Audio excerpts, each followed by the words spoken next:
In today's video, I'm going to teach you how to use Doodle poll for scheduling. It's a straightforward tool that can save you time and simplify the process of coordinating meetings or events. Let's dive in and get started. First, open your browser and head over to doodle.com. While you can use Doodle without creating an account, I recommend signing up for a free account. This will help you manage your polls more effectively in the long run, especially if you find yourself coordinating regularly.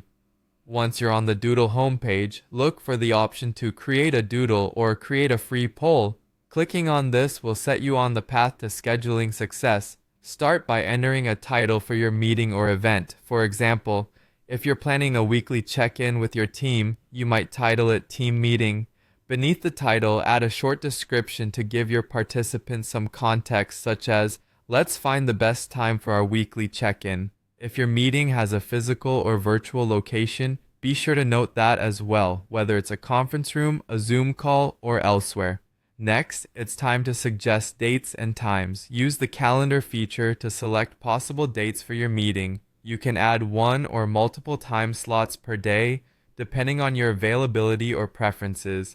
This list of options gives your participants the flexibility to choose the times that work best for them. After you've entered your potential meeting times, let's move on to setting the poll options. Decide how you'd like participants to respond. You can stick with the straightforward yes/no option, which is the default, or add an if need be option for a bit more flexibility. There are also optional settings you might find useful.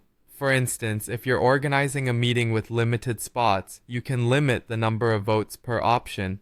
To maintain privacy, you might want to make the poll hidden so that responses are not visible to others. Additionally, setting a deadline for responses can help you finalize the meeting time promptly. Once you've configured your poll to your liking, you're ready to share it with your participants. Click Finish or Continue and then copy the poll link. You can distribute this link through email, chat apps, or even a group message. As your participants receive the link, they'll open it and select the times they are available. You'll be able to watch their responses roll in, seeing their names and availability in real time. Finally, once everyone has had a chance to cast their vote, review the results and determine which date and time work best for the majority. Once you've made your decision, send out a confirmation to all participants so everyone knows when the event is set to take place. And there you have it, a simple, effective way to schedule your next meeting or event using Doodle Poll. Thanks for watching and happy scheduling!